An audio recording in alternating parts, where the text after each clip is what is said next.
चिंता और शोक से मुक्ति के लिए गीता के कुछ सिद्ध मंत्र। भगवान ही शांति का आधार है और कोई नहीं। उन्हीं के शरण में जाने से ही परम शांति मिल सकती है।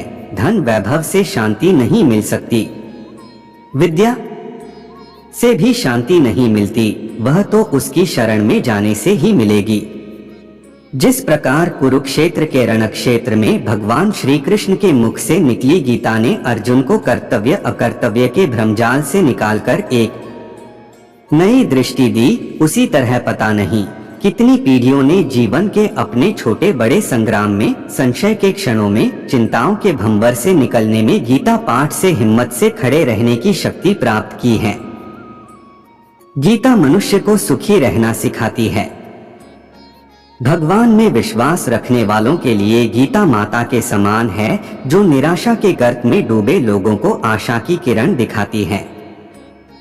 जानते हैं, जीवन संग्राम में चिंताओं से हारे थके मनुष्य को हिम्मत से खड़े रहने की शक्ति देने वाले गीता के कुछ अंश। चिंता, शोक और उद्वेग से मुक्ति के लिए गीता के कुछ सिद्ध मंत्र। आज के युग की सबसे बड़ी बीमारी चिंता का समाधान बताते हुए भगवान श्री कृष्ण कहते हैं, जो हुआ वह अच्छा हुआ, जो हो रहा है वह अच्छा हो रहा है, जो होगा वह भी अच्छा ही होगा।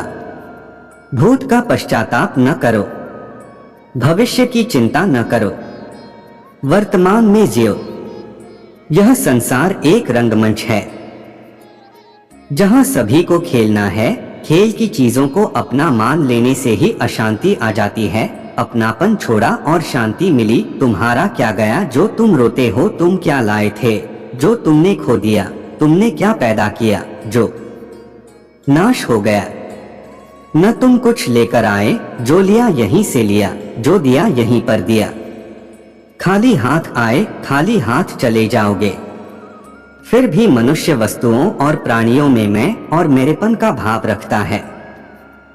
मनुष्य सभी को डोट अपने मन मुताबिक नहीं बना सकता। जितने दिन चाहे साथ में रह नहीं सकता। न किसी का स्वभाव बदल सकता है और न ही रंग रूप। तब ये सब मेरे और मेरी चीजें कैसे उसकी हुई? जो आज तुम्हारा है कल किसी और का था, परसों किसी और का होगा। तुम इसे अपना समझकर प्रसन्न हो रहे हो, बस यही प्रसन्नता ही तुम्हारे दुख खोन का कारण है। अतः मनुष्य को मानना चाहिए कि ये संसार, घर, धन, परिवार सब भगवान का है और हम भगवान का ही काम करते हैं। सब चीजें भगवान की मानने से वे प्रसाद रूप हो जाएंगी। ऐसा भाव रहने से चिंता, भय आदि कुछ नहीं रहेगा। अपने आप को भगवान के अर्पित करो, यह सबसे उत्तम सहारा है। जो इस सहारे को जानता है वह भय, चिंता और शोक से सदैव मुक्त है।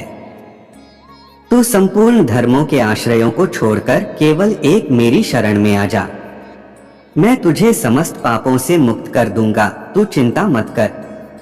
भगवान की शरण में जाने का अर्थ है श्रद्धा पूर्वक निष्काम भाव से भगवान की आज्ञा का पालन करना, उनके गुण व स्वरूप का चिंतन करना एवं हमारे कर्मों के अनुसार जो सुख दुख आदि प्राप्त हो उनमें सम रहना। हर परिस्थिति में प्रसन्न, संतोषी और सहनशील बने रहना। संसार में सुख भी आता है और दुख भी, क्योंकि सुख दुख, अनुकूलता प्रतिकूलता संसार का स्वरूप है। भगवान का कहना है कि सुख दुख तो आने जाने वाले और अनित्य हैं, उनको तुम सहन करो। जिसका मन समभाव में स्थित है, उन्होंने जीवित अवस्था में ही संपूर्ण संसार जीत लिया, क्योंकि समता आने से सब दोष चले जाते हैं। गीता कहती है कि ये दो तरह तरह की परिस्थितियां आ रही हैं, उनके साथ मिलो मत, उनमें प्रसन्न अप्रसन्न मत हो, वरन उनका सदुपयोग करो। हमें मिलने वाली वस्तु, परिस्थिति आदि दूसरे व्यक्ति के अधीन नहीं है, वरन प्रारब्ध के अधीन है। प्रारब्ध के अनुसार जो वस्तु परिस्थिति हमें मिलने वाली है, वह चाहने पर भी मिलेगी। प्रतिकूल परिस्थिति भी अपने आप आती है, उसी प्रकार अनुकूल परिस्थिति भी अपने आप आएगी। इसलिए मनुष्य को केवल निष्काम भाव से अपना कर्तव्य करना चाहिए। भगवान श्री कृष्ण ने गीता में चिंता न करने की बात कही है। तुम क्या लेकर आए थे जो खो गया है, कर्म पर तुम्हारा अधिकार है, फल पर नहीं। चिंतन ही चिंता समाधान की कुंजी है। चिंतन के पश्चात कार्य करने से सफलता मिलती है। चिंता और परेशानियां हर किसी के जीवन में होती हैं, लेकिन किस तरह उन चिंताओं और परेशानियों का हैंडल किया जाता है। भगवद गीता में भगवान श्री कृष्ण कहते हैं कि आत्मा न कट सकती है और न जल सकती है। आत्मा न पानी में घुल सकती है और न हवा से सूख सकती है। आत्मा अमर है, अटल है, स्थिर और सनातन है। श्री कृष्ण हमें बता रहे हैं कि हमारा असली अस्तित्व आत्मा है जो शुद्ध और पवित्र है। चाहे हमारे साथ जो भी हो जाए, लेकिन हमारी आत्मा, हमारा केंद्र हमेशा पवित्र और पावन रहता है।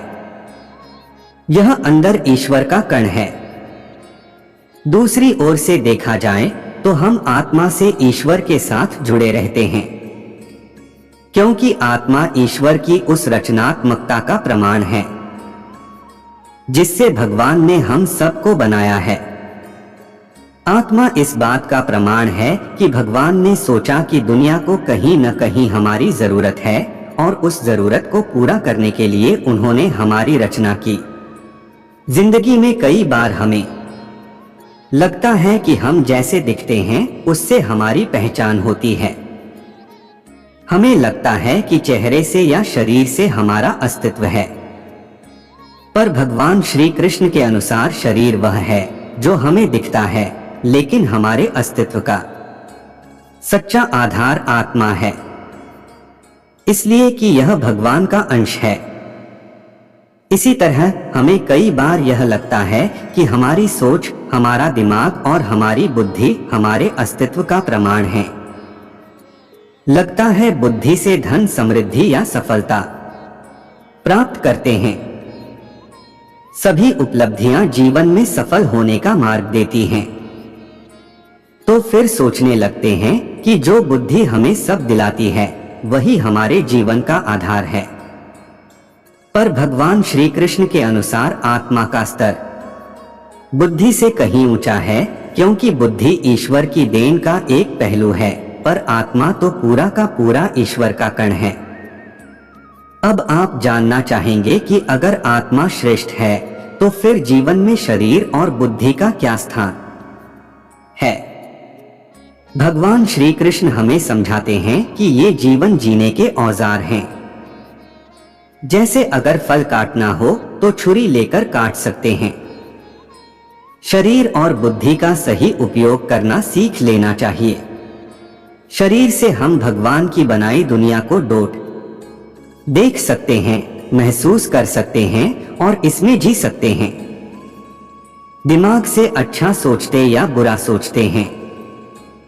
आपका दिमाग या तो आपको सकारात्मकता की तरफ ले जाता है या नकारात्मकता की अंधेरी घाटियों में धकेल देता है। या तो आप इन औजारों का सही इस्तेमाल कर सकते हैं या इनके हाथों की कठपुतली बनकर रह सकते हैं। इस बात का चुनाव हमेशा आपके हाथों में होगा। तो अपने शरीर और दिमाग को ऐसा औजार बनाइए जो इस दुनिया में सही का करे। भगवान श्री कृष्ण कहते हैं कि आप इन औजारों से सही काम करें या गलत, यह चुनने की शक्ति हमेशा आपके पास होगी। देखिए, जैसे आप कुछ लिखने के लिए कलम का इस्तेमाल करते हैं, वैसे ही आपको अपने शरीर और बुद्धि का सही इस्तेमाल करना सीखना होगा।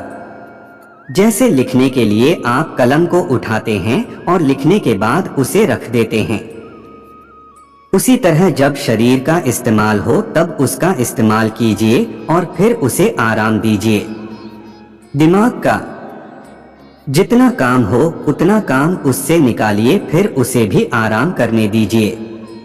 चिंता के गोल गोल चक्कर में उसे घुमाना छोड़ दीजिए।